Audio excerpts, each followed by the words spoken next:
Today we have three Tiffany blue dial color watches, the Kurono Tokyo Seiji, the MoonSwatch Mission to Uranus, and of course, the Rolex Oyster Perpetual. Now I know a lot of you are going to say, what about that Tiffany blue Patek 5711? Calm down, I'm working on it, not today.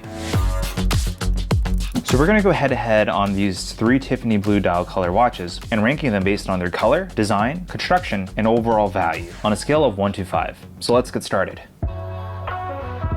So to me, the Kurono Tokyo has this overall very beautiful powder blue finish on it with a slight hint of green if you compare it to the Rolex OP. And to me, it's just a very lovely hue of blue. It really reminds me, like I said in my last video, of a almost seafoam light green on a Fender Stratocaster. Overall, I'm very satisfied with this blue color on this dial, and it's getting a 4. And now talking about the overall design of the Kurono Tokyo, it's a design that's really not for everyone. It has a very much vintage inspired aesthetic to it. So for me, I'm really a fan of these vintage cues, like with this railroad track, and it has a lot of dimension to the dial as well. If you look at the hour hands and the inner ring detail, it just plays really nicely with the overall design language for this watch. For overall design, I'm gonna give it a 4. Now in terms of construction, there's really nothing wrong with this watch. There's really no corners cut in the quality of construction with this Seiji. And it's a 3-hand watch, so it's a very simple movement to operate. Polishing on the case is also great, along with its dome sapphire crystal, which gives it a really nice dial play in terms of the distortion and also light hitting the case. It makes looking down at your wrist wearing this watch a little bit more interesting to look at. So I'm giving this a 4 for construction. Now when we're talking value for the Kurono Tokyo, it's not really the best value proposition. It is around $2,000 US, but you can't really purchase it for that price anymore. And although the case and finishing is really nice on this watch, it's really nothing to rave about, to be honest, but it's more celebrating the watchmaker and his more affordable line of watches. And when it comes to movements, it is rocking Miyota's higher end of the line movements. However, it's not enough to really justify the cost of this watch. So really, if you're a fan of Hajime Asuoka, who is the watchmaker behind this brand, this is a really great buy, but for most people, if you look behind that, it's a little expensive for what it is. So in terms of value, I'm giving it a 3. Now moving on to the MoonSwatch Mission to Uranus. Now the overall color scheme of this watch is a lot more lighter than the Kurono Tokyo and the OP. Now I have to say it's more frost-like rather than a Tiffany blue hue that you would see from Tiffany & Co. Now this being a plastic watch, we're able to see it not only on the dial, but also on the case design as well. So it's a really nice design detail if you really want to show a pop of color in your outfit. Now the color is very distinct from the two. I would probably go for one of the other two colors. The color scheme is very nicely displayed through the case and also this buckle that it goes through on the original strap. It just looks a lot more toy-like, which this is basically a toy version of a Speedmaster. But for me, the overall color and finishing on the dial is pretty lackluster in comparison to both the Kurono Tokyo and the OP. So for color, I'm giving this a 3. Now for the overall design of this watch, I mean, it's based on the Omega Speedmaster, which is one of the most iconic watches in horological history. So it's really a tried and tested case design.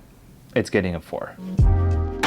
And next, moving on to construction. Now, we all know that this is a plastic watch, so the construction isn't going to be as well refined as a steel watch from Rolex or Kurono Tokyo. But in terms of the quality control of building this MoonSwatch, it is pretty good, but it's not going to be in comparison to these other watches that this MoonSwatch is really up against. The pushers have a really good feedback to them. The movement is a really solid movement from Swatch, but if we're looking at long-term wear with this, it's going to scratch this plastic crystal. It is a scratch magnet. Luckily, mine isn't that scratched. But if we're being realistic and comparing it to these two other stainless steel watches, construction is going to get a 2. And lastly, let's talk about the overall value for this watch. This is based on the case design of a Speedmaster, of course, and it even says Omega and Speedmaster on the dial as well. So basically what you're buying is a toy version of a Speedmaster, and it is technically a genuine Speedmaster. So in terms of overall value, I gotta rank this a 4 because for $260 at retail, you can get yourself a genuine Speedmaster. And if you told me this a few years ago that I'm able to purchase a Speedmaster at less than $300, I would say you're crazy. So overall value, I'm giving this a 4. And lastly, we have the Rolex OP here. Now, in terms of the color, I have to say it is very, very similar to that of the Kurono Tokyo, except the Rolex lacks a bit of that green hue that the Seiji has. And to be honest, I'm not really sure which one I like more. I do like the pure blue tones of the Rolex OP. There's also a bit of character in the Kurono Tokyo as well. So really you're comparing two very similar dials, and it really comes down to preference. And to me, I really don't have a preference. They're both really nice. And if you were to take one away, I would just assume that they're both the same shade of blue. So for the color, I'm gonna have to give it a 4. Now in terms of design for the OP, I mean, this is as classic as you can get. This is a signature case design from Rolex. It's something that really everyone is familiar with, and with that dial layout, it's something that isn't modern or forward as the Kurono Tokyo's dial design layout. So really this design can work for a lot of people, and it's very easy to, you know, dress up and dress down. So it's really what you expect from a 3-hand watch from Rolex. So because it's something that we're all used to, it's really nothing special with this design. It's more the color that's speaking to people's hearts when, you know, desiring for this watch. I would have to give the overall design a 3. For construction for Rolex, whether you like Rolex or not, you have to admit that their construction is always pinpoint on. Especially for me, I'm a big fan of their clasps. They're always very positive, just very refined in all their machining. In terms of the movement, they're all made in-house from Rolex. They're robust and reliable. Everything we know from Rolex with their movements and case design is always going to be top-notch in terms of finishing, fit, and of course, its mechanics. So in terms of construction, it's an easy 5 for me. Hey guys, it's post editor Chris here. I just realized I didn't record my last score for the overall value for the Rolex OP. So just to keep it short, I'm gonna give it a 3, just because, you know, it's a 3-hand watch for $6,000 at the time of recording. But for a lot of people, you're not gonna be able to get it on the retail level. So we're looking around $20,000 to $30,000 currently on the secondary watch market. For a 3-hand watch, it's a bit of a tough pill to swallow. So unless you can get it at the retail level and you really love this Tiffany blue color of the watch, I say go for it. But for the most part, I'm gonna have to give it a 3.